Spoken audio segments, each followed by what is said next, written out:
Bonjour à tous, eh bien, il est 12h29 et 45 secondes, dans moins d'une minute, il sera 12h30, vous êtes avec nous jusqu'à 14h15 minimum. Pourquoi 14h15? Parce qu'à 14h, nous serons en direct de Paris avec l'ambassadeur de Cuba à Paris et avec lui, on va faire le point sur la situation. Vous vous souvenez que hier, on avait Dominique Théophile au téléphone, Dominique Théophile qui est sénateur, qui est en contact avec Cuba depuis quelques mois, puisqu'il avait fait sortir, il faut vous le rappeler, un document, une demande faisant état de la nécessité entre la Guadeloupe et Cuba, par le biais de la France bien sûr, d'être en contact avec des médecins cubains pour suppléer un petit peu le désert médical de la Guadeloupe. Eh bien, aujourd'hui nous sommes en pleine crise et c'est le moment ou jamais de pouvoir savoir si réellement cette arrivée des Cubains en Guadeloupe est possible. Dominique Théophile hier a adressé une lettre en ce sens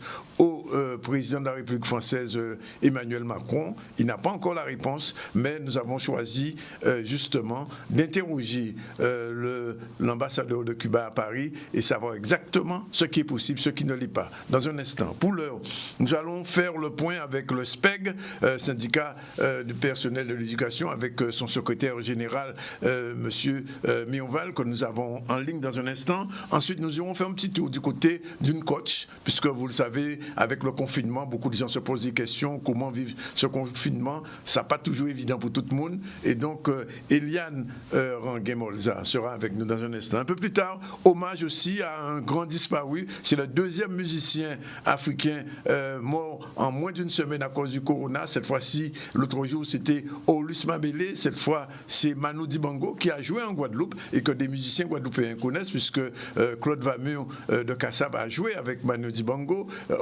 Nemro aussi a joué avec Manu Dibango. On aura tout à l'heure un petit hommage avec Jean-Max Mirval aussi, musicien guadeloupéen, qui connaissait bien Manu Dibango. Et puis, bien sûr, on va parler de l'actualité du gel d'Amoiseau, puisque vous savez que les établissements d'Amoiseau ont décidé, avec l'alcool, de faire du gel hydroalcoolique, parce qu'à manquer, pas ni assez dans ces pharmacies-là, ça pas sorti de France. Malheureusement, nous ne pouvons pas faire ces masses-là nous-mêmes en Guadeloupe, sinon nous t'avons fait masse en nous, nous pas fait masse, mais c'est pour qu'on avale. C'est pas même bien là. Et puis, on fera un tour dans les pharmacies, et puis on va parler de télécommunications, mais nous aurons aussi le responsable du pôle emploi. Avec lui, nous ferons un point sur la situation des gens, des Guadeloupéens, des salariés, des gens aussi qui devaient pointer chaque semaine au pôle emploi, puisque la situation est compliquée pour ces Guadeloupéens-là. On fera le point. Voilà un petit peu le sommaire d'une édition qui va être assez longue, puisque je vous ai dit, ne quittez pas l'antenne, puisqu'à 14h, nous serons en direct de Paris avec l'ambassadeur de Cuba en France. Pour l'heure, nous retrouvons monsieur Mirval, Marie-Émile Mirval, bonjour.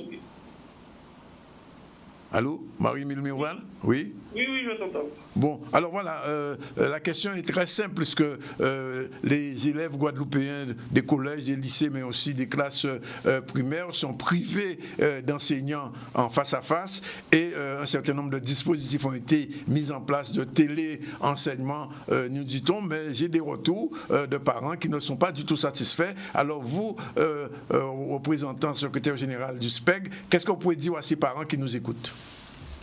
Eh bien que nous comprenons tout à fait leur insatisfaction, puisque je crois que nous sommes dans une situation inédite pour l'éducation nationale. Les établissements ne reçoivent pas d'élèves. Pour autant, on doit, nous, personnel enseignant, assurer la continuité pédagogique avec le concours, évidemment, des personnels administratifs et de vie scolaire. Donc, les parents ne sont pas satisfaits. Pourquoi? Simplement parce que les enseignants ne sont pas préparés à ce genre de situation. D'accord. Nous sommes en train de mettre en place une continuité pédagogique à distance, oui, où nous n'avons pas de formation. Les éléments de cadrage qui nous permettaient de savoir exactement ce qu'on attendait de nous, ce qu'il fallait faire, eh bien, sont arrivés aussi en cours de route. Lorsque le président Macron annonce la fermeture des établissements, le jeudi, pour le lundi 16 mars, oui, jusqu'au lundi 16 mars, nous n'avons pas d'éléments de cadrage.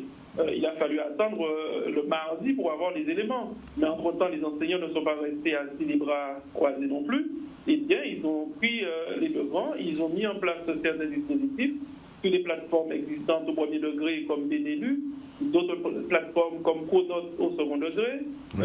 Très rapidement, le président Macron a parlé de ma classe à domicile via la plateforme du CNED, mais pas grand monde au niveau des enseignants savait ce que c'était et n'avait pas tellement l'habitude d'utiliser.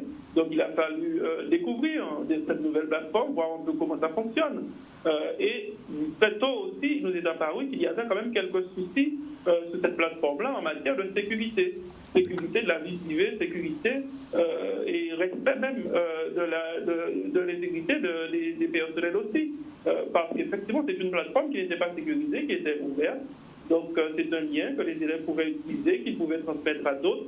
Donc, d'autres personnes, pas forcément élèves, ou on ne sait pas d'où. Bien sûr, oui, peut l'utiliser. La plateforme. Oui, donc, je crois que nous expérimentons quelque chose qui, certes, doit donner des fruits positifs, mais oui. On est convaincu que pour l'instant, il n'y aura que discrimination, qu'un écart qui sera encore fait par rapport aux élèves qui ont accès au numérique et ceux qui n'y ont pas accès. Alors, ça aussi, on nous avait dit prévoir de mettre à disposition des élèves dans les établissements les documents papier s'ils n'ont pas accès au numérique, mais il a fallu, et j'ai envie de dire, intensifier le confinement, qui fait que les parents ne sortent pas. Et même quand bien même ils pourraient peut-être sortir, certains n'ont pas très envie de sortir et de se rendre non plus dans les établissements scolaires. Mais il y a tout un parmi de difficultés techniques réelles et concrètes qui ainsi arrivent. Ensuite, comment organiser tous ces enseignements quand on est au collège et au lycée, ces différentes disciplines. On a eu des éléments de cadrage de la part des inspecteurs, mais mettre tout cela en œuvre, ce n'est pas chose facile, ce n'est pas en une semaine, et là nous sommes à la deuxième semaine. Alors justement, M. Mirval, précisément, on sait que cette période de confinement risque de durer probablement jusqu'au mois d'avril et peut-être même au-delà.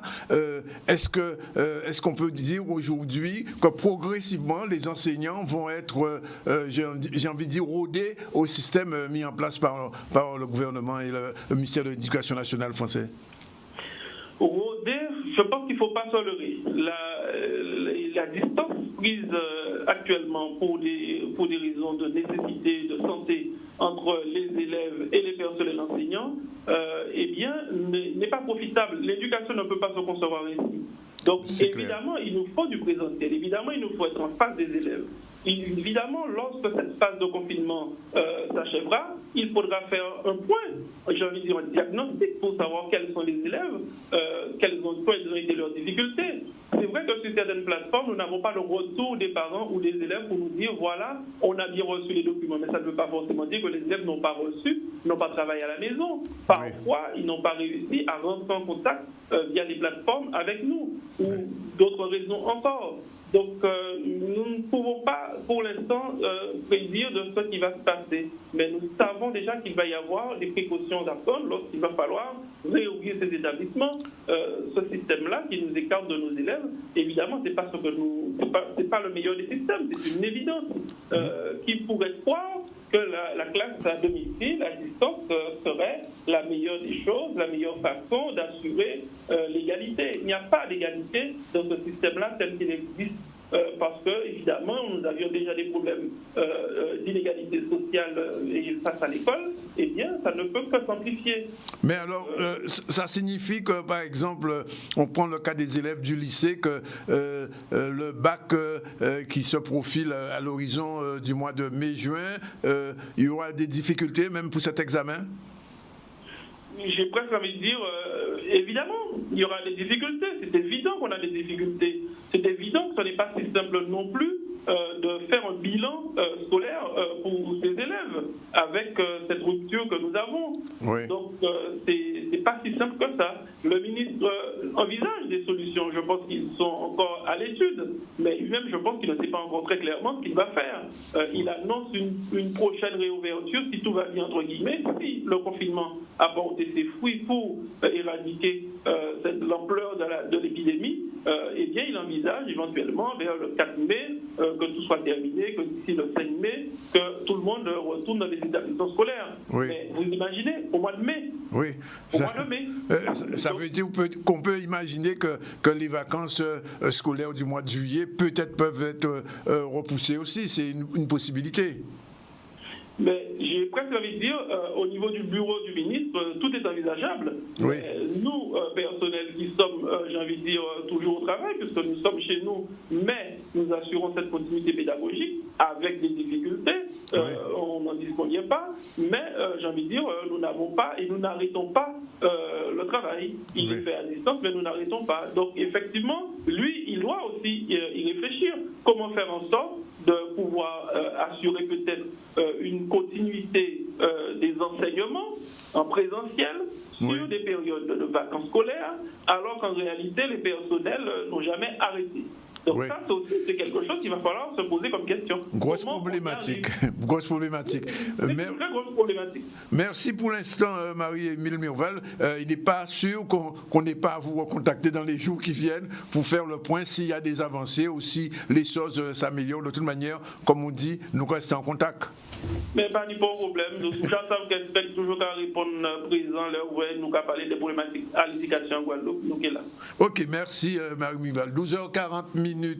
On continue à développer l'actualité avant de recevoir cette coach avec qui nous allons parler un petit peu de la situation du confinement. On va regarder tout de suite ce sujet d'actualité puisque les établissements d'Amoiseau, un peu comme le MLVH en France, ont décidé de se mettre au service de la Guadeloupe puisque, semble-t-il,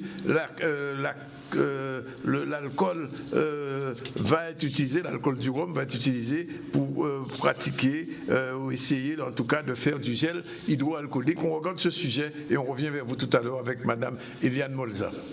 Devant ce fléau qui est le virus Covid-19, il y a eu les Romiers se sont réunis et ont estimé qu'ils avaient leur part à faire pour aider la Guadeloupe.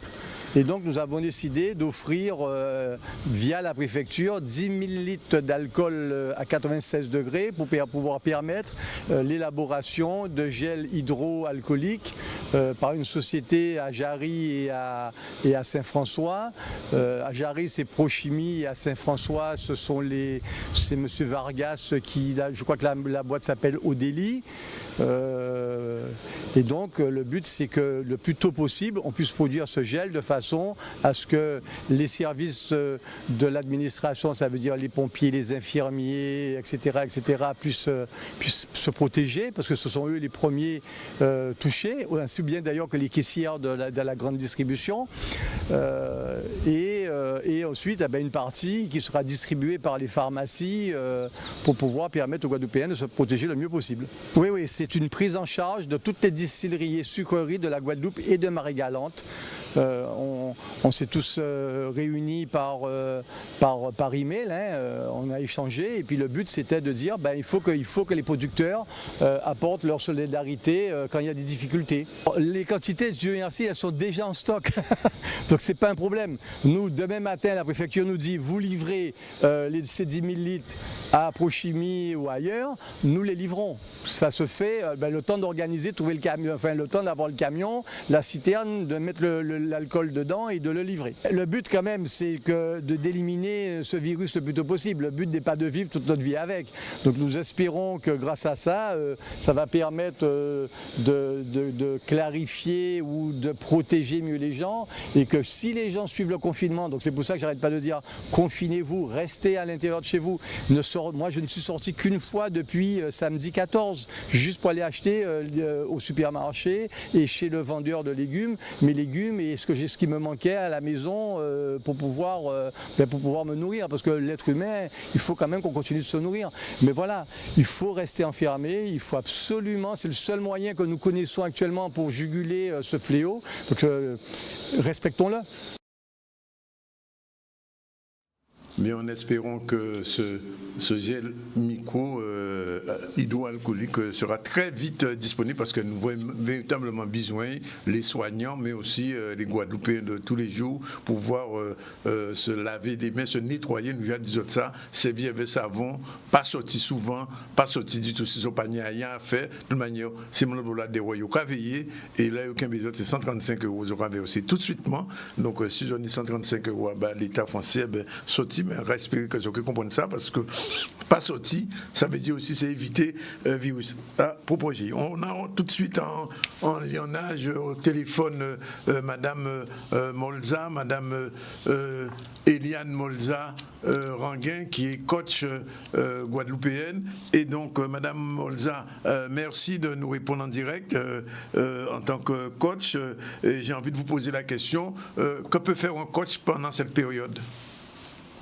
Oui, bonjour aux téléspectateurs et bonjour Danick. Merci pour cette invitation. En réalité, ce que peut faire un coach, c'est beaucoup. C'est toujours accompagner, être le guide, puisqu'il est nécessaire d'entretenir des pensées positives en arrière-plan par rapport à ce que, justement, nous traversons, si on peut appeler ça, une crise. Donc, c'est vrai que le coach a tout son sens et prend toute sa place dans par rapport à cette situation, puisque aussi bien au niveau professionnel qu'au niveau personnel, il peut aider justement à traverser cette crise en améliorant sa relation à soi-même, sa connaissance, pour retrouver plus d'énergie et de motivation, et améliorer sa relation avec soi-même, avec ses proches. Et retrouver l'équilibre, l'harmonie et la sérénité. Parce que, oui, parce que vous le savez, il y a beaucoup de gens qui angoissent, il y a beaucoup de gens qui sont stressés. Est-ce que dans cette période actuelle, le coach peut intervenir même au téléphone, par exemple, si des patients vous font appel à vos services? Ah oui, absolument, puisque de toutes les manières, nous sommes en permanence dans une situation où nous sommes confrontés à s'adapter à chaque nouvelle situation. Et donc effectivement, nous faisons face aujourd'hui à ce on peut appeler un traumatisme. Donc c'est revenir en fait à nos seuls besoins identitaires et apprendre à les pallier. Justement, alors ce besoin de sens, de sécurité, de reconnaissance, ce besoin d'action et d'appartenance, tout est ébranlé. Et effectivement, le coach est là pour accueillir et à travers les outils d'accompagnement qu'il possède. Donc il aide justement ces personnes qui vivent dans des détresses psychologiques réactionnelles, par exemple, à accueillir ces émotions, puisque nous sommes des êtres faits d'émotions. Nous avons la peur, la colère, la tristesse. Tout fait partie en fait de notre identité. C'est aider déjà à comprendre qui nous sommes véritablement et les leviers, comment nous pouvons nous reconnecter à notre énergie. Donc l'accompagnement au téléphone est nécessaire et souhaitable pour ces personnes justement qui se sentent fragilisées, qui sont en solitude et qui ont des difficultés et justement à faire face. Et je peux proposer également des accompagnements par rapport soit en visio, soit à l'accompagnement téléphonique. D'accord. Alors, justement, vous savez que nous sommes dans cette période de confinement. Beaucoup de Guadeloupéens n'étaient pas habitués ou n'étaient pas du tout habitués à cette situation. Certains trouvent des moyens de pallier à l'ennui, mais d'autres s'ennuient de ce confinement. Et je ne dis pas qu'il y ait un remède miracle, mais en tant que coach, qu'est-ce que vous pouvez dire à ces gens qui sont dans leur appartement, dans leur petite maison, ils n'ont pas à sortir, ils n'ont pas à des rois. Qu'est-ce qu'ils peuvent faire? Qu'est-ce que vous pouvez leur dire à ces gens? Alors, à toutes ces personnes, je peux simplement les encourager à déjà se reconnecter avec elles-mêmes. C'est-à-dire de profiter justement de ce moment de confinement pour se remettre en question, voire faire le bilan un petit peu de sa vie. Ce qui va, ce qui ne va pas, ce qui serait bien d'améliorer, justement. Et donc, reprendre le lead de sa vie en étant acteur et se dire que ce n'est juste qu'un passage et que c'est à travers cette stratégie qu'on va mettre en place qu'on pourra justement sortir de cette impasse. Et c'est avoir l'attitude mentale de positivité, justement pour pouvoir s'engager et envers soi-même dans une forme de responsabilité et mettre justement en position cette recevabilité. Pourquoi avec un mental agité, stressé, on annule notre créativité. Et donc ce dont on a besoin aujourd'hui, c'est de cette reconnexion à soi-même. On peut utiliser par exemple la méditation pour se libérer de l'anxiété, de l'insomnie, de la dépression. Ouvrir son esprit et éveiller son âme à faire des choses qui nous donnent du sens. Donc s'instruire, suivre une formation, développer par exemple nos compétences, nos capacités, en essayant de voir ce qu'on peut faire et qui est source de plaisir pour nous. Oui, alors, ce sera notre dernière question. Est-ce que techniquement, pratiquement, des petits conseils, des petites astuces qu'on peut donner à des gens qui vous écoutent, peut-être en attendant que ces gens prennent des contacts plus individualisés, est-ce qu'il y a des choses généralement qu'on peut leur dire? Oui, absolument. Alors, en fait, moi, ce que j'ai envie de donner comme astuce et conseil, c'est de mettre déjà en place un plan de journée. C'est-à-dire, durant ce plan, de se dire aujourd'hui, qu'est-ce qu'on va mettre? Qu'est-ce qu'on va faire?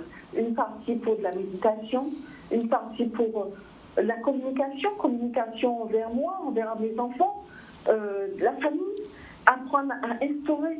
Et qu'est-ce qui m'anime au fond? En quoi et sur quel enjeu je voudrais pouvoir justement mettre en place des choses qui donnent du sens à ce que je fais. Et arrêter de se focaliser sur ce qui se passe au niveau, on le sait, nous sommes dans une crise, nous traversons cette crise, donc aujourd'hui, c'est qu'est-ce qui est en jeu pour moi et après, qu'est-ce que je veux faire? Donc, amener justement ma pensée, contrôler cette pensée vers comment je vais faire une fois que je vais sortir de cette crise, quels sont les plans d'action, comment je vais faire pour retrouver l'équilibre entre ma vie personnelle, ma vie professionnelle, qu'est-ce que je peux mettre en place que je n'ai jamais eu le temps de pouvoir faire, du rangement à la maison, par exemple, pour les femmes, ou encore reprendre ce jeu, puisque nous sommes en permanence dans une forme de jeu, puisque c'est un ensemble de polarités, et donc continuer à justement faire face à cette créativité que nous avons et nous faire confiance avant tout. Bien. Écoutez, Eliane Ranguet-Molzan, on vous remercie de votre intervention. Et puis, on renvoie donc les téléspectateurs qui ont des problèmes particuliers vers vous, que vous pouvez à ce moment-là personnaliser ces entretiens. Il est 12h51 minutes. Merci. 12h51 minutes. Les pharmacies sont en prise d'assaut depuis quelques jours et c'est la raison pour laquelle il était normal qu'une équipe de Canal 10 se rende dans ces pharmacies, voir ce qui s'y passe. On revoit tout de suite ce reportage. Vous voyez qu'en ce moment, depuis l'infection à coronavirus, on a une pénurie de thermomètres ça va se réorganiser. On va avoir des stocks de thermomètres bientôt. Pénurie de masques, on ne peut pas parler de pénurie de masques, on n'en a pas. Ça a été réquisitionné par l'État. Donc je dis bien à la population, il n'y a pas de masques en officine. Les masques dont nous disposons, c'est un masque d'État et nous travaillons avec l'ARS pour pouvoir fournir des masques aux professionnels de santé qui sont les infirmières et les médecins. Et là aussi, je précise que chaque professionnel de santé, tel que je viens de dire, médecins et pharmaciens et infirmières, vont dans leur secteur. Ce qui concerne les gels hydroalcooliques, donc, c'est vrai, le meilleur geste barrière, c'est se laver les mains. Et se laver les mains correctement, tel que vous voyez partout sur les tutos, sur des affiches. Donc, le gel ou la solution hydroalcoolique est à utiliser quand on n'est pas en mesure de le faire. Et c'est vrai qu'il y a beaucoup de structures qui sont obligées d'être ouvertes, qui en ont besoin. C'est vrai qu'on a une pénurie de gel. Alors ça, quand est-ce que ça arrivera, on ne sait pas. Par contre, la solution hydroalcoolique est faite par les officines, par le pharmacien. Et ça, on en trouve. À la population, on n'en délivre qu'un petit flacon parce qu'il faut que, face à ce problème de santé publique, que nous puissions faire face pour pouvoir délivrer de la solution hydroalcoolique, particulièrement à ces professionnels de santé qui sont là pour pouvoir soigner les gens, et également les structures qui sont ouvertes pour que les gens puissent y aller et que le personnel puisse se désinfecter les mains entre deux passages. Le syndicat des pharmaciens a proposé une fermeture, donc il y aura une fermeture des officines à 18h. Les ouvertures sont identiques, ça ne change pas. Je répète encore que les officines fermeront à 18h et à partir de 18h, c'est la pharmacie de garde qui prend le relais. Donc, où trouver la pharmacie de garde? Ils font le 3237 sur leur smartphone ou le 3237.fr par Internet. Toutes les pharmacies ont mis en place des solutions pour que leurs patients puissent continuer leur traitement normalement. Déjà, on est ouvert de 8h à 18h. On demande aussi, surtout à nos patients qui sont un petit peu plus âgés, de nous appeler et on va gérer leur arrivée à l'officine. Il y a aussi la possibilité d'envoyer leur ordonnance par le moyen qu'ils veulent, soit par mail, soit par WhatsApp, ce qui n'est pas un moyen officiel, mais bon, on va tolérer compte tenu du contexte. Et toutes les officines le font. Et également, on peut aussi gérer une livraison pour certaines qui ne peuvent pas se déplacer. Voilà, il est déjà 12h55 sur l'heure de la première pause. On se retrouve tout à l'heure pour la suite des informations et la suite des rendez-vous avec nos invités. Et notamment, on va rendre hommage, je vous l'ai dit, à Manu Dibango avec un certain nombre de musiciens guadeloupéens, notamment Claude Vamieux qui l'a connu, mais aussi avec Jean-Max Merval. Et dans un instant, vers 14h, nous aurons rendez-vous avec l'ambassadeur de Cuba à Paris. Avec lui, on va faire le point sur la possibilité ou non que des Cubains, des médecins cubains arrivent en Guadeloupe pour nous aider dans la situation actuelle qui est très très compliquée. À tout à l'heure.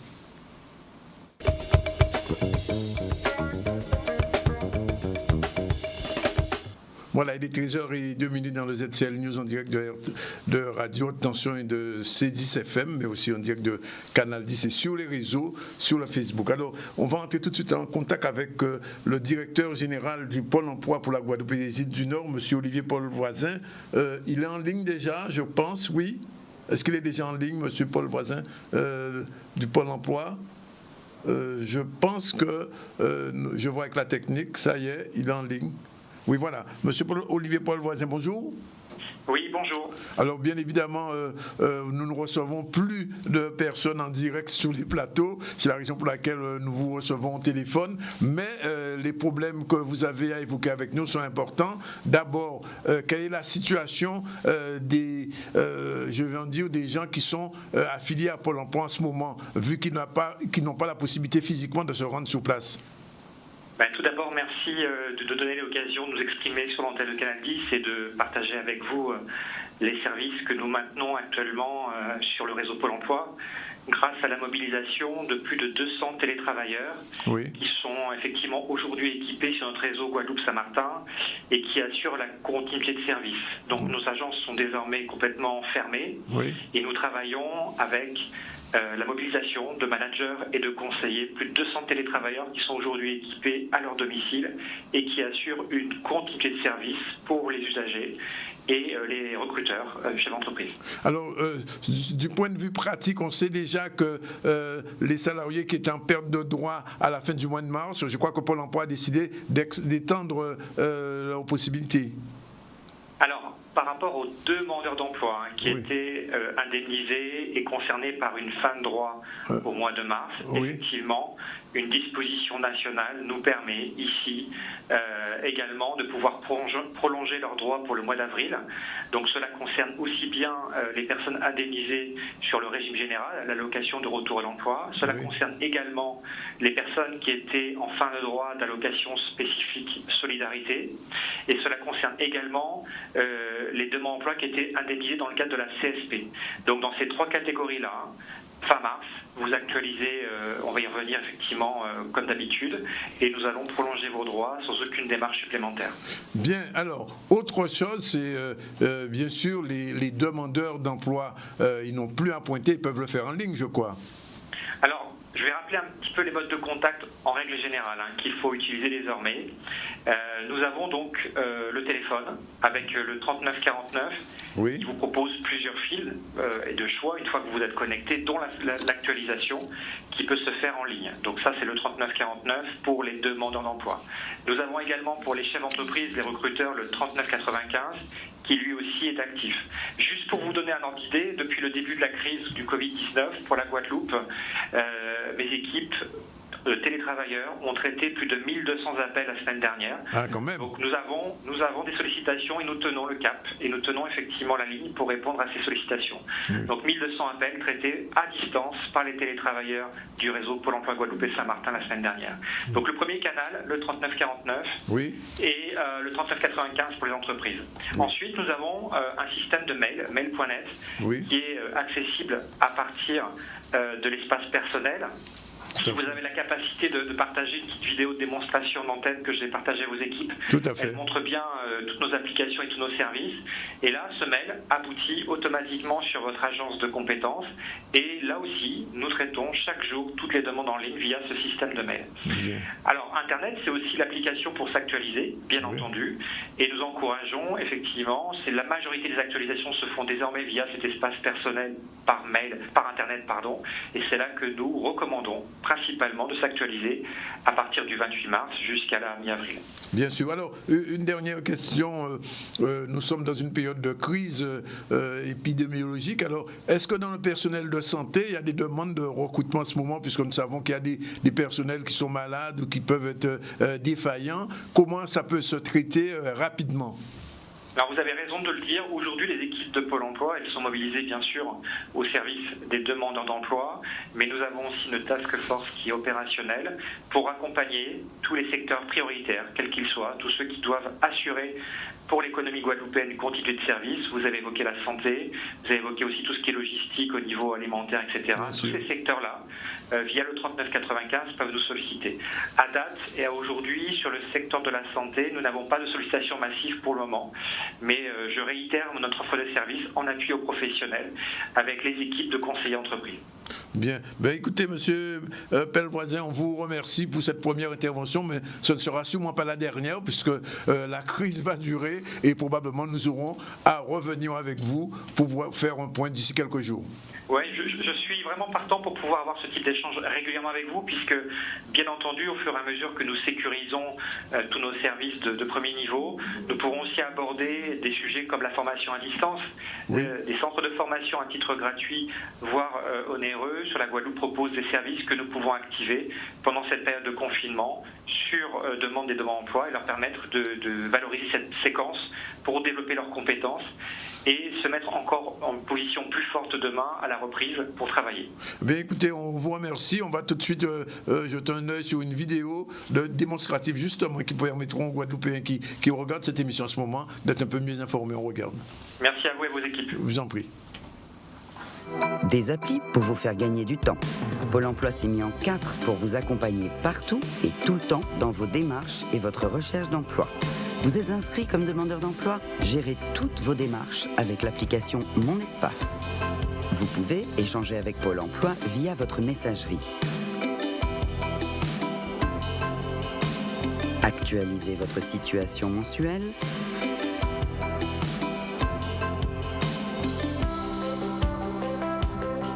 Envoyez vos justificatifs.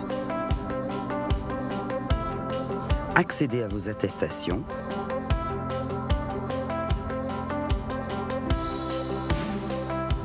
Suivre vos allocations. Simuler vos droits et contacter votre conseiller. Mon espace de Pôle emploi, une application dédiée aux demandeurs d'emploi pour gérer l'ensemble de leurs démarches. Pôle emploi, des applications et des outils pratiques pour faciliter vos recherches au quotidien.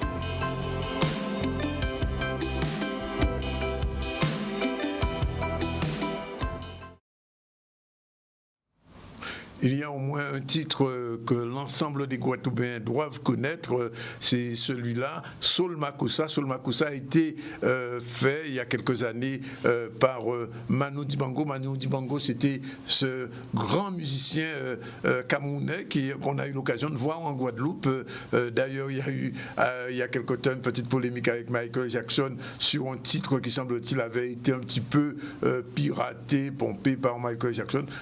Manu Dibango s'est éteint dans la nuit de hier soir. Depuis ce matin, beaucoup de musiciens guadeloupéens un peu partout lui rendent hommage, et nous avons eu la chance de tomber sur un musicien qu'il a parfaitement connu puisqu'il a joué avec lui. Je vais parler d'Olivier Vamur. Olivier Vamur qui a été membre pendant longtemps du groupe Kassav, mais qui a connu Manu Dibango. Il n'est pas le seul d'ailleurs. Christian Amour, que nous avons eu tout à l'heure au téléphone, nous disait que lui aussi il avait eu l'occasion de rencontrer Manu Dibango. Manu Dibango est un impressionnant musicien, un grand, très grand artiste, saxophoniste, compositeur, musicien, qui a fait une grande partie de sa carrière en France. Et je vous l'ai dit, nous l'avions rencontré. Et nous avons Claude Vamur. Nous avons Jean-Max Mirval d'abord et ensuite Claude Vamur. Alors, Jean-Max Mirval, bonjour. Quand vous avez entendu le décès de Manu Dibango, quelle a été votre première réaction? Puisque vous aussi, comme beaucoup de Guadeloupéens, vous avez connu Manu Dibango, vous avez apprécié sa musique. Oui, puis allô? Oui, je vous écoute, Jean-Max, oui, alors, merci. Oui, alors, non seulement j'apprécie sa musique, bonjour à tous, bonjour à tous les spectateurs. Alors, j'ai écouté sa musique forcément, mais c'est aussi le personnage qui m'a beaucoup influencé. Alors, déjà, Manu Dibango, moi je le considère comme un philosophe, oui, en même temps comme musicien, parce que ce que je trouve intéressant chez lui, c'est qu'il a réussi tout en étant vivant en Europe, tout en vivant dans l'Hexagone, à garder sa dimension africaine, mais à la fois dans sa musique au son discours, sans se noyer dans tout un tas de considérations qui parfois nous...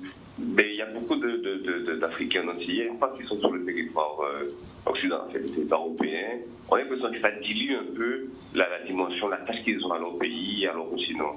Oui. Tandis que lui, pour moi, c'est un véritable modèle. Oui. J'ai eu l'occasion de le voir en concert. J'ai voulu l'inviter. Vous l'avez vu en France ou en Guadeloupe, Jean-Max? Je l'ai vu à Tours. Oui. Justement, j'ai beaucoup aimé ce concert-là parce que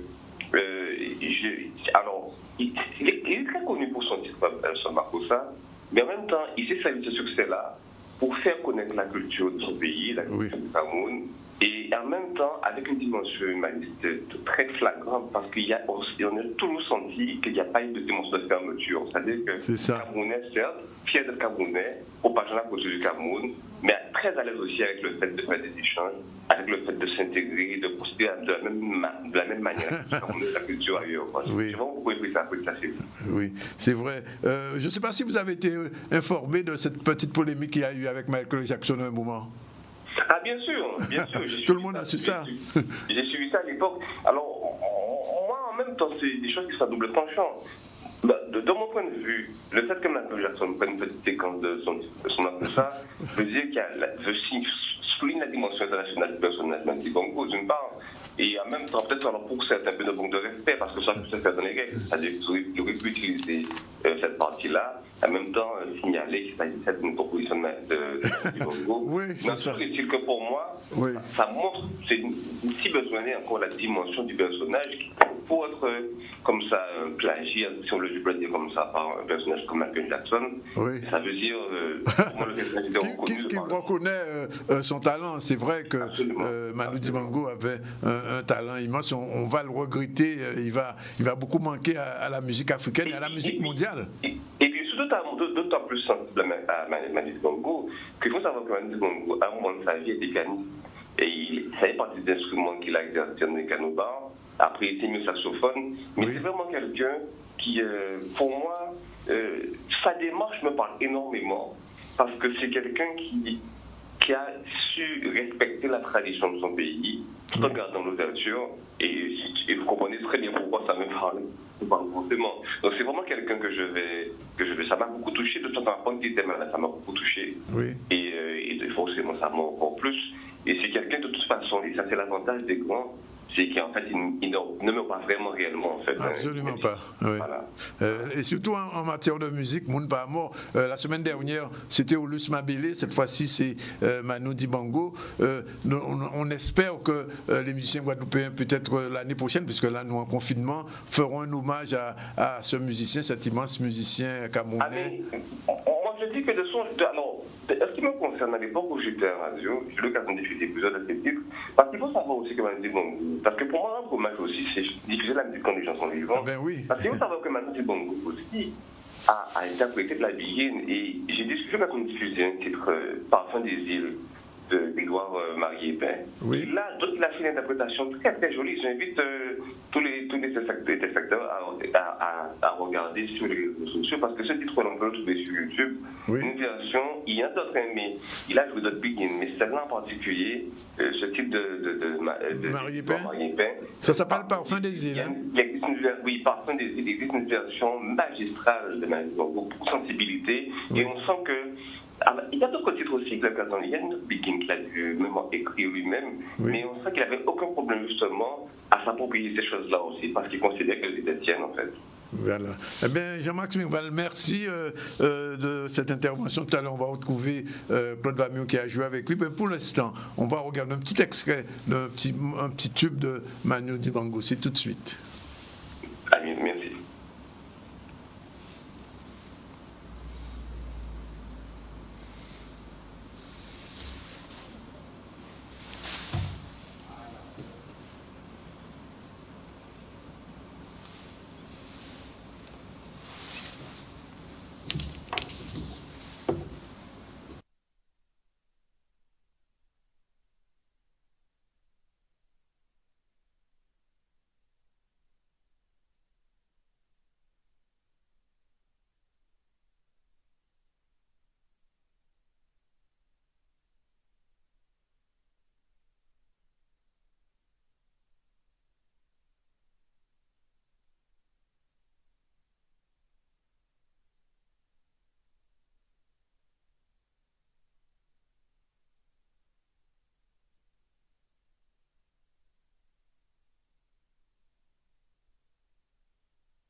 Tube, je peux dire, mondial et que personne n'oubliera, qu'on a eu l'occasion d'entendre ici, puisque vous l'avez entendu tout à l'heure, Manu Dibango a joué de la Begin, puisque ce morceau, Parfum des îles, il a eu l'occasion lui aussi de l'interpréter. Je pense qu'on devrait entrer en contact avec monsieur Mirval, avec monsieur Vamiou. Est-ce que M. Vamiou est en ligne? Toujours pas. Donc on va reprendre Manu Dibango sur le Makusa.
Amuna yeye, koma, sama.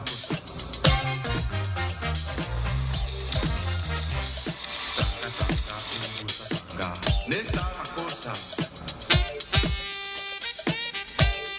Nikaso Mama ko mama sa makosa Mama ko mama sa makosa Mama ko mama sa makosa Mama sa makosa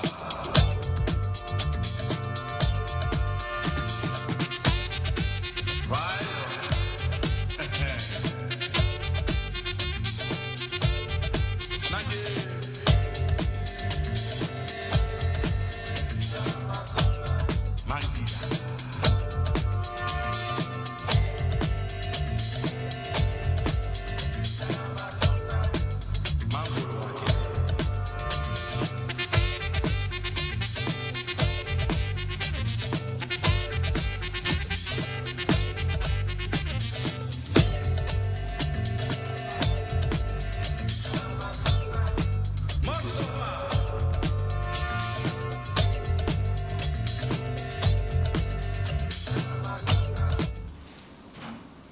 Voilà, il est 13h20 en attendant d'entrer en contact. Ah, ça y est, on est en contact avec Monsieur Vamur. Monsieur Vamur, bonjour. Bonjour. Merci de répondre en direct à nos questions. On vous appelle parce qu'on sait que vous êtes l'un des rares musiciens avec Nemo à avoir joué avec Monsieur Makossa, avec Manu Dibango. Qu'est-ce que vous pouvez dire sur ce musicien puisque vous l'avez accompagné quelquefois? Oui, je l'ai accompagné, pas quelquefois, je l'ai accompagné pendant très longtemps. D'ailleurs, c'est lui, pendant une bonne dizaine d'années, durant les années 70, à l'époque du Soul Makossa. Oui. Il m'a invité d'ailleurs à participer à l'enregistrement du Soul Makossa et après, comme le titre a fonctionné, c'est-à-dire que la fusion musicale était bonne, donc finalement ça a marché, donc on est parti, on a fait pratiquement le tour du monde avec le Soul Makossa. Oui. Voilà. Mais il n'y avait pas que moi, il y avait aussi, je parle en tant qu'antillais, musicien antillais, il y avait Harry Gatibelza, oui. Feu Harry Gatibelza, qui lui aussi décédé depuis quelques temps. Oui. Emmanuel Rodanet, qui était percussionniste, Harry était pianiste, oui. et Emmanuel Rodanet, qui était percussionniste. Je ne sais pas ce qu'il devient, mais je pense qu'il devrait bien se porter. Oui. Et puis aussi, il y a eu aussi un court passage de gars qu'on ne voit plus, mais qu'on aimait, qu'on soyait beaucoup en Guadeloupe, qui s'appelait... allô? Oui, je vous écoute. Qui s'appelait comment dirais-je, Joby Lanzé.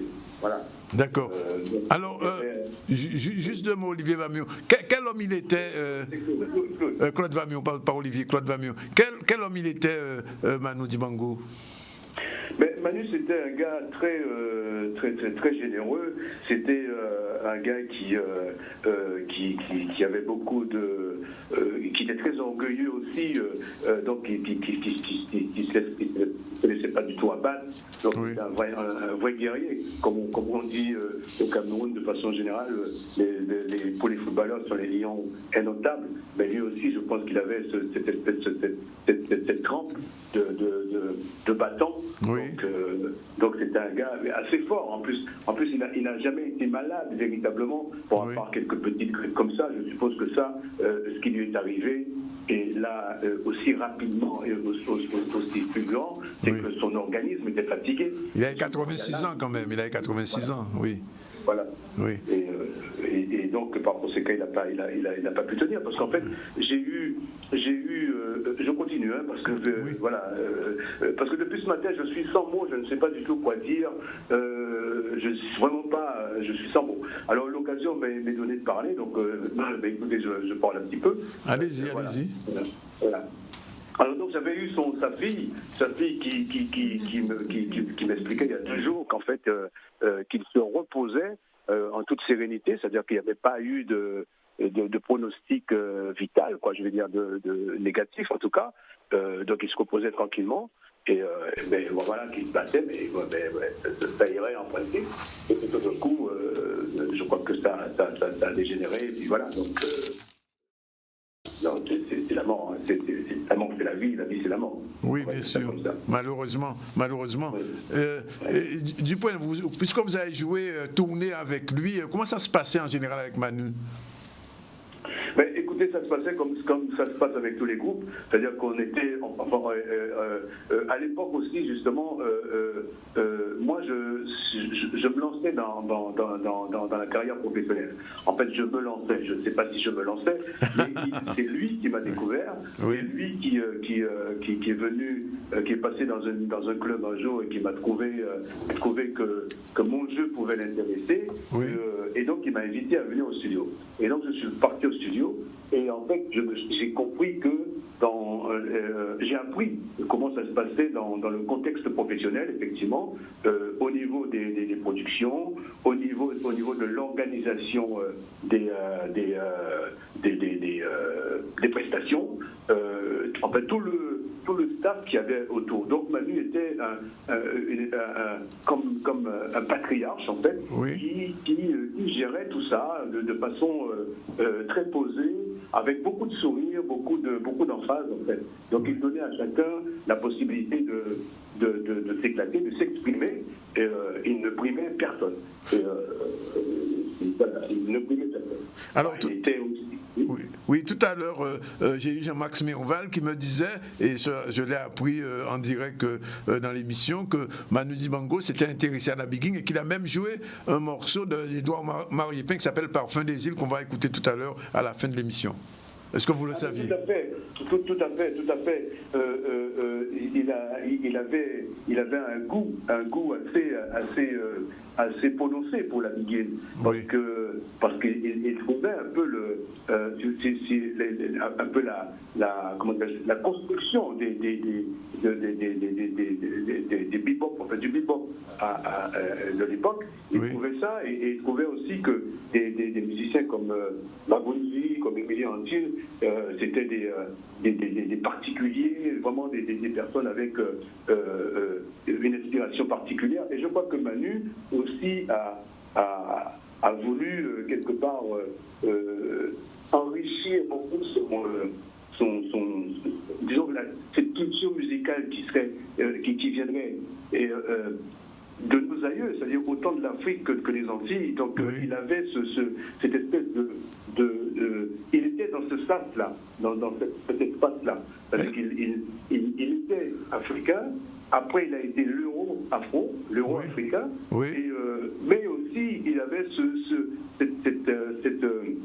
cette tendance de chercher un peu ce qui était un peu de nous, qui était un peu de l'atavisme du noir. Oui. Donc par conséquent, il rôdait autour de tout, quoi, autant chez l'Américain que chez les Antillais. Mais Claude Vamion, est-ce qu'il n'a pas approché le zouk par hasard? Mais moi je dis que c'est pas, il n'a pas approché le zouk dans le sens de la rythmique du zouk, oui. Mais moi je pense que il a de toute façon influencé disons que l'avènement du zouk, l'arrivée du zouk. Il a influencé ça. C'est évident parce qu'en fait il a été à l'émergence vraiment d'énormes, de plein de groupes, de jeunes groupes africains, du style Kemayo, et Kambi Bouillant, Kofi Olomide, je ne sais plus encore, même Papa Wamba et tout. Et dans tous ces jeunes, avec tous ces jeunes groupes africains, nous tous, autant Michel Alibo qui était encore le plus jeune, autant Jean-Claude Nemo, Michel Alibo, moi, je ne sais plus qui c'est d'autre, comment il s'appelle, le trompettiste aussi,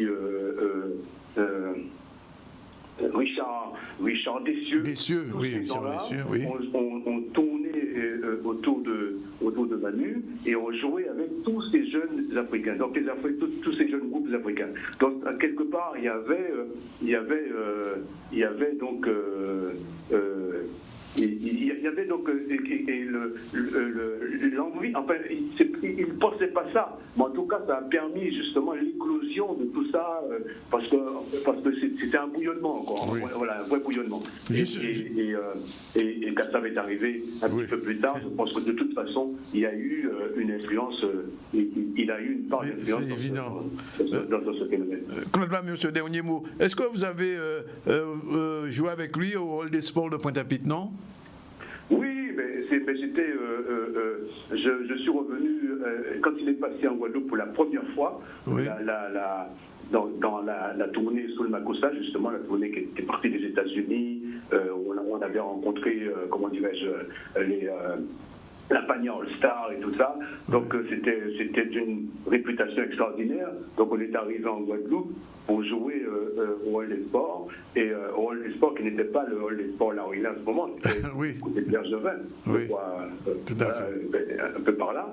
Et oui, j'ai joué avec lui à ce moment-là, et effectivement, je pense que c'est certainement à partir de là que ça m'a fait une petite réputation. Voilà, donc tout à fait. Voilà, j'étais parti dans le métier, quoi, effectivement. Donc je prenais mon bâton de pèlerin, et puis il fallait y aller, quoi. Je prenais mes baguettes, en tout cas.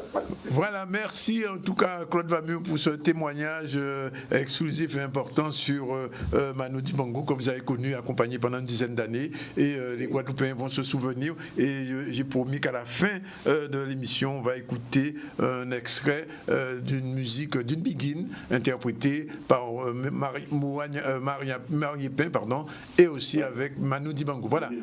Voilà, il est 13h30. Deuxième pause, et on se retrouve tout à l'heure pour la suite et la fin de ce ZCL News.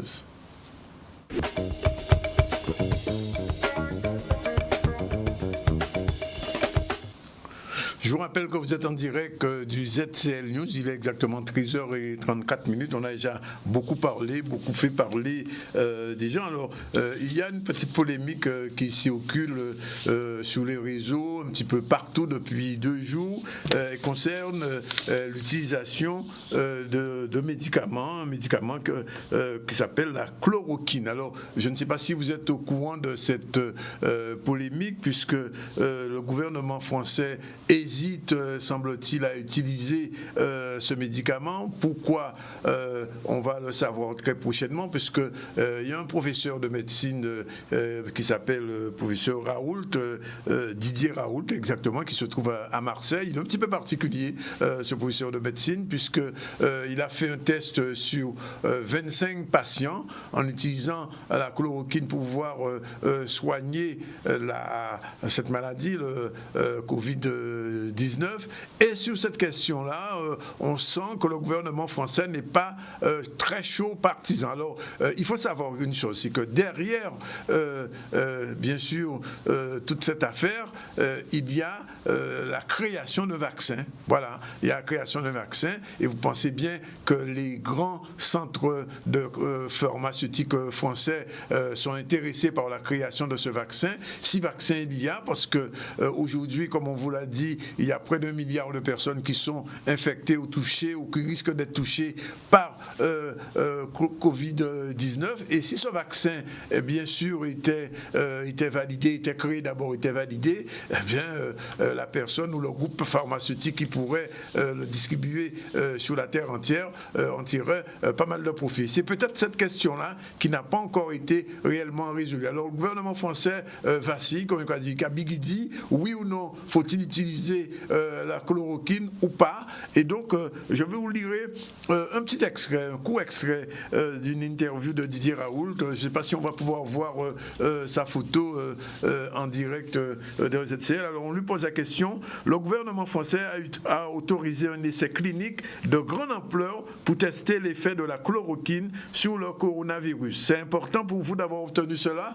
Et c'est la question qui est posée au professeur Didier Raoult. Didier Raoult, je vous l'ai dit, c'est un professeur de médecine qui se trouve à Marseille. Alors, réponse, non, je m'en fiche. fiche. Je pense qu'il y a des gens qui vivent sur la Lune et qui comparent les essais thérapeutiques du sida avec une maladie infectieuse émergente. Moi, comme n'importe quel docteur, c'est Didier Raoult qui le parle, à partir du moment où l'on a montré qu'un traitement était efficace, je trouve ça immoral de ne pas l'administrer. C'est aussi simple que ça. Voilà un effet de sa réponse sur la question de l'utilisation du chloroquine. Alors, pour l'instant, le ministre de la Santé français n'a pas pris position. On sait maintenant que autour de cette affaire, il y a des intérêts financiers importants, je vous l'ai dit, intérêts financiers des groupes pharmaceutiques, pas seulement Sanofi. Voilà, on voit la photo du professeur Raoult. Bien sûr, il a la tête qu'il mérite. Alors, deuxième question qu'on lui pose à ce professeur Raoult. Qu'en répondez-vous aux médecins qui appellent à la prudence et sont réservés sur vos essais et l'effet de la chloroquine, notamment en l'absence d'études plus poussées? Alors, explication. Généralement, quand un médicament doit être utilisé par l'ensemble des populations, alors il y a un organisme français qui valide, mais sauf que la chloroquine existe depuis très longtemps. C'est un médicament qui coûte même pas 1 euro. Donc ça veut dire quoi? Ça veut dire que si la chloroquine était validée aujourd'hui comme médicament générique pour pouvoir guérir ou soigner les gens atteints du corona, les grands groupes pharmaceutiques pour en faire, parce que leur vaccin, si vaccin il y a, ne pourrait pas être validé. Alors, réponse du professeur Raoult: comprenez-moi bien, je suis un scientifique et je réfléchis comme un scientifique avec des éléments vérifiables. J'ai produit plus de données en maladies infectieuses que n'importe qui au monde. Je suis un docteur, je vois des malades, j'ai 75 patients hospitalisés, 600 consultations par jour, donc les opinions des uns et des autres, si vous saviez comme ça m'est égal dans mon équipe, nous sommes des gens pragmatiques, pas des oiseaux de plateau télé. Donc, la suite de cette interview intéressante, vous la trouvez sur les réseaux dont nous avons un site qui s'appelle Covid Alert Covid. Il suffit simplement d'aller sur Telegram, vous téléchargez l'application Telegram, soit sur iOS ou sur Android, et vous allez sur Covid-19, il y a cette interview et tout ce que vous devez savoir sur le coronavirus. Alors, on va revenir à l'actualité avec la téléconsultation, puisque il y a 2 jours, nous avions interviewé Monsieur Bajot. Avant ça, nous avions interviewé Madame Thénard de la MMG. Tous ces gens-là parlent de la téléconsultation. C'est une façon, et aussi Madame, il faut le dire, Madame Hydreville, c'est une manière de consulter les patients sans se déplacer, surtout en période de crise. C'est très important, on regarde ce reportage. Je suis Dr Alani, médecin généraliste installé en Guadeloupe. Aujourd'hui, je viens vous parler de la téléconsultation et de son organisation sur notre territoire. La téléconsultation est une réponse médicale à distance d'un médecin. Elle s'inscrit dans la continuité territoriale d'organisation de notre système de soins. C'est un acte médical. Son intérêt est d'autant plus marqué dans le contexte actuel lié à la crise Covid-19. Actuellement, elle nous permet donc de continuer à prendre en charge nos patients en Guadeloupe pendant cette période de confinement. De nombreux médecins en Guadeloupe s'organisent pour proposer des solutions à leurs patients, pour les contacter et les téléconsulter. La téléconsultation, elle s'adresse à toute la population guadeloupéenne, quel que soit son problème médical, ceci afin d'éviter des déplacements inutiles et disséminer le virus. En cas de besoin médical, il faut d'abord privilégier la téléconsultation. Le médecin jugera si vous pouvez rester chez vous, vous diriger vers un cabinet médical ou appeler le centre 15. Pendant cette période de crise, la téléconsultation est prise en charge à 100% par la sécurité sociale. Si votre médecin ne répond pas à la téléconsultation, vous pouvez appeler la plateforme Riposte Covid-19 au numéro qui s'inscrit, qui est le 05 90 99 14 74. Je répète, le 05 90 99 14 74. Cette plateforme, elle recense des médecins pratiquant la téléconsultation en Guadeloupe. Je n'ai qu'à vous dire, prenez soin de vous, attention à azote, bien-être et bon courage.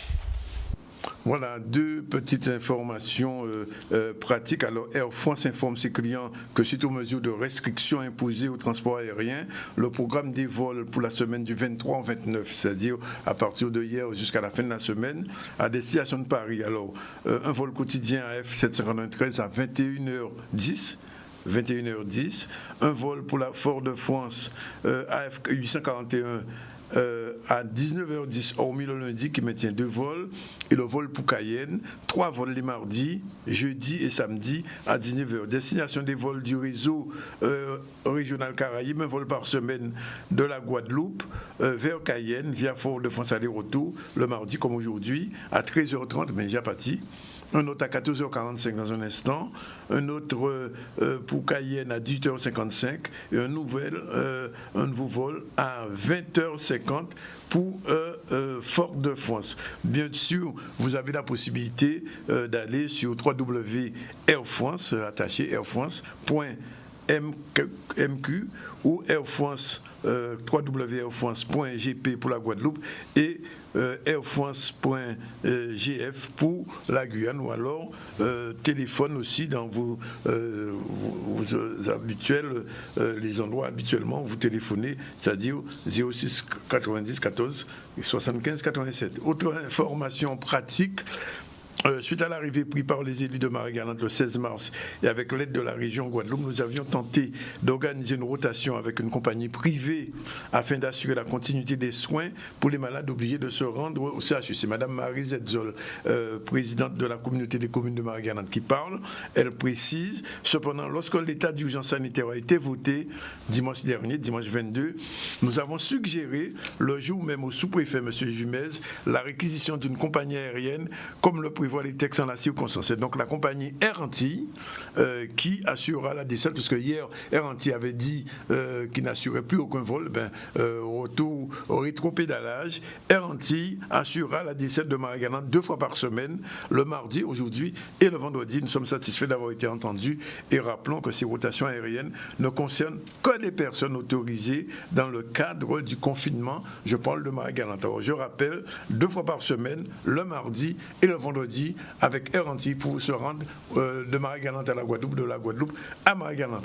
13h45, dans un quart d'heure, on va partir vers Paris pour recevoir l'ambassadeur de Cuba à Paris, mais avant, certains artistes aujourd'hui essaient au moins de nous distraire un peu. Hier, nous avons eu une audio de Madame Winnie Carona, que vous pouvez écouter sur son réseau social, sur son WhatsApp.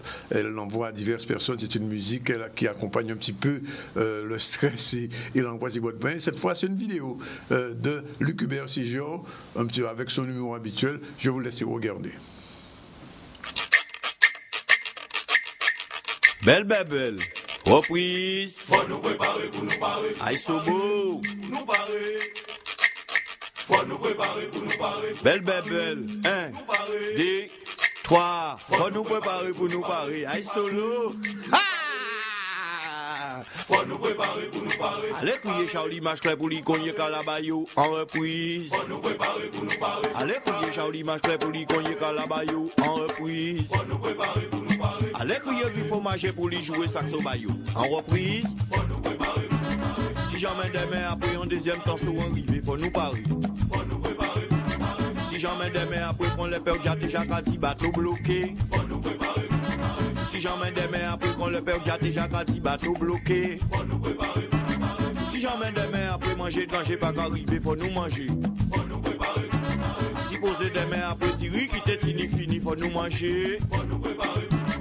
Si poser demain après l'antiquité fini, faut nous manger. Faut nous préparer pour nous parer. Si poser demain après bras rouge qui t'est fini, faut nous manger. Faut nous préparer pour nous parer. Si poser demain après c'est la bête là pas qu'arriver, faut nous manger. Faut nous préparer pour nous parer. Si poser demain après l'électricité pas qu'à marcher, faut nous voir clair ici. Faut nous préparer pour nous parer. Si Si poser des mains après, essence qui t'est fini, faut nous rouler, monsieur. Nous a commencé à voyager à Bouchette et à Jouval, faut nous parer. Nous a commencé à voyager en Cabret à Bef, faut nous parer.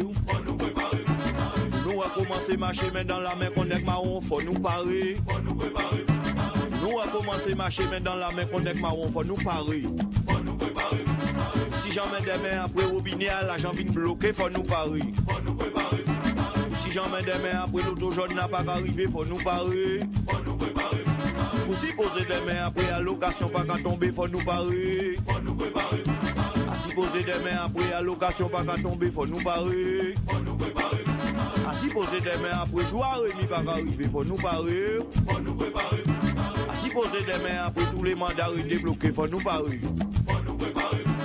Si poser des mains après l'argent retraite pas qu'à arriver, faut nous parer. Si poser des mains après l'argent nous ni serrer la banque débloquée. Si poser des mains après le robinet arrêté couler, faut nous parer. Pour nous commencer à déboucher, tout puis nous-mêmes déjà boucher, faut nous parer. Pour nous commencer à déboucher, tout puis nous-mêmes déjà boucher, faut nous parer. C'est un assis la place, la victoire, nous n'y ont plus pour déboucher. Nous avons commencé à fouiller tout mal, nous abandonner, faut nous parer. Nous avons commencé à fouiller tout mal, nous abandonner, faut nous parer. Nous avons commencé à prendre, servir lampe à gaz, faut nous parer. Nous avons commencé à prendre, limer, fouiller, tiffer, faut nous parer. Nous avons commencé à manger, banasi en ma verre d'or, faut nous parer.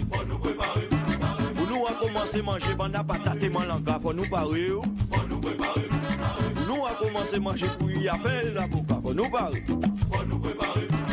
Nous avons commencé à lever petit temps, nous avec du temps, mais tout le monde. Nous avons commencé à lever petit temps, nous avec du temps, mais tout le monde. Allez, les Charlie m'achète pour lui, voyez-moi aller. Reprise.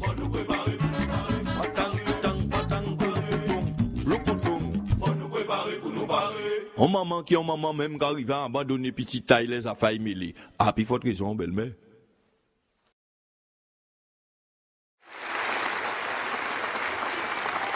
Voilà, merci pour Luc Béossijo. D'ailleurs, dans même l'arrêt là, c'est hier, Elido Moutaï m'a dit, moun qui à Kazayo, ben qui ont un petit morceau de terre, un petit morceau de jardin, ben aille planter, petit bois manger, ça qui est toujours servi pour demain, puisque Zola n'a pas fait rien. Et deuxièmement, il m'a dit les gens qui ont joué tambour aussi, profiter des moments-là ça pour faire une communion, un lionnage spirituel vers les ancêtres, vers ça qui tend nous vraiment, vers tambour-là. Et c'est comme ça, donc hier soir, nous tant de monde commencé à jouer tambour. Et ces moments-là, ça justement pour nous retrouver, nous, pour nous pas perdre fil en nous, pour nous pas rester confinés, même si on est confiné, nous ne pas aimer. Donc c'est au moment pour Guadeloupéens retrouver, même si on ne peut pas vraiment là, on peut pas toucher, manier, mais on ne peut pas l'éveiller, on peut rester en lionnage éveil, et ça aussi, ça tout à fait important, et c'est en ce sens d'ailleurs que Luc Béossijo fait son label. Nous pouvons rappeler les autres, toute une série d'informations que nous avons depuis commencement à nouvelle là ça, puisque nous disons tout à l'heure, nous avons parlé de Manu Dibango, tout le monde sait qu'on est là, qu'il est mort, malheureusement c'est un grand musicien, nous avons parlé d'elle, nous fait des musiciens parler d'elle, notamment monsieur Jean-Max Mionval, mais aussi monsieur Claude Vamion qui jouait musique éveil pendant 10 années et nous rappeler donc nos téléspectateurs qui dit nous que monsieur Manu Dibango a joué rôle des sports, la pointe strictement, nous avons vu spectacle ça était très haut à un moment ça, monsieur Noël nous a dit merci. Nous parlons aussi avec le SPEG et secrétaire général là, monsieur Mionval, qui expliquait nous problème à l'école télé-enseignement là qu'on est là, parce que c'est un grand bab pour les élèves en nous qui pas qu'à l'école, professeur là, il a Kazayo, il a essayé de faire ça, mais rien pas été prévu en sens ça, et l'éducation nationale française pas été bien organisée, puisque c'est jeudi passé, comme vous l'avez su, que le ministre de l'Éducation nationale en France a décidé que les classes allaient toutes fermer, donc depuis quelques jours, tous les élèves sont chez eux, certains qui ont l'Internet, qui ont des ordinateurs, peuvent profiter des cours qui sont dispensés sur le CNED, sur les plateformes. Il y a des plateformes au geste, je crois, qui sont destinées à ça, mais les choses ne sont pas encore au point. La question qui va se poser dans les jours qui viennent, c'est bien sûr la question du baccalauréat pour les élèves qui sont en terminale aujourd'hui. Comment ça va se passer pour eux, vu, je le rappelle, avec la nouvelle disposition de la loi qui a été votée depuis dimanche dernier sur la loi d'urgence sanitaire ou la loi Covid-19. Il faudra attendre le 10 mai. Un comité scientifique va se prononcer en fonction de la situation, à savoir est-ce que oui ou non on pourra reprendre une vie normale. Alors je rappelle quand même qu'il y a déjà en Guadeloupe plus d'une 60aine de personnes infectées. Il y a eu un mort et je rappelle aussi que 3 cadres du CHU ont été infectés. Le directeur, monsieur le directeur du CHU, Madame Suzy Duflo, et un médecin qui s'appelle Michel Carles, qui était responsable justement de la réanimation. Ces trois personnes sont infectées, mais probablement, vu la situation, peut-être qu'elles seront obligées de prendre de la chloroquine, puisque, je vous l'ai dit tout à l'heure, il y a toute une polémique aujourd'hui autour de ce médicament, à savoir, est-ce que oui ou non, on peut l'utiliser. Le gouvernement français traîne un peu les pieds, alors qu'en Chine, les choses se sont passées tout à fait bien. Ce point de vue-là. On a aussi entendu une coach même, Madame Eliane Ranguin-Molza, qui nous a donné et qui vous a donné aussi quelques conseils s'agissant de l'ennui, puisque beaucoup de gens sont stressés chez eux, quand nous avons fait, nous avons tourné en case là, en disant que l'idée mot a dit, monde qui ont un petit morceau de fait, un petit jardin, monde qui peut jouer musique, Madame Eliane Ranguin-Molza, qui est coach, peut recevoir des gens en direct par téléphone. Il suffirait simplement de l'appeler puisque les coachs sont disponibles. Je rappelle que M.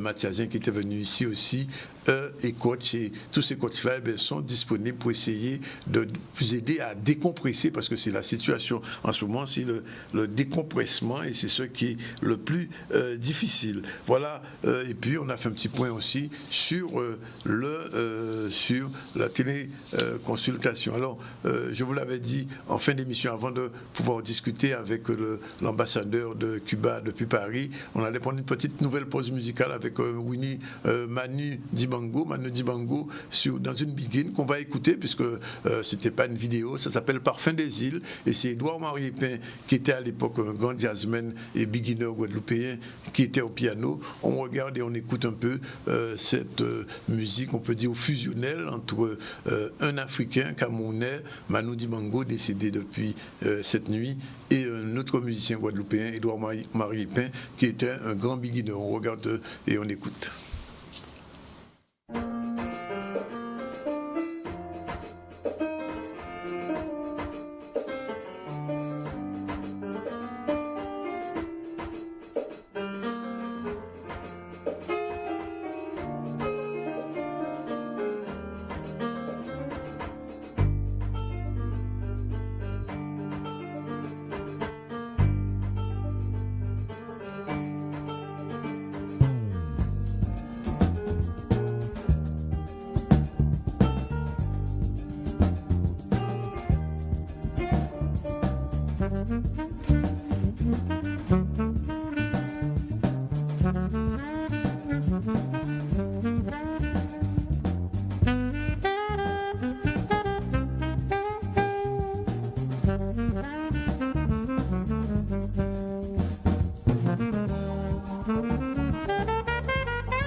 Voilà, 13h57, Parfum des îles, Manu Dibango, on a entendu au saxo qui interprétait ce titre de Begin pour montrer un petit peu la cohésion. Il est 13h57, on prend la dernière pause et on se retrouve tout à l'heure en direct de Paris avec l'ambassadeur de Cuba. À tout de suite. Le 7CN News revient avec CCN, cariprionews.com, le site caribéen le mieux informé et qui vous dit tout sur les affaires.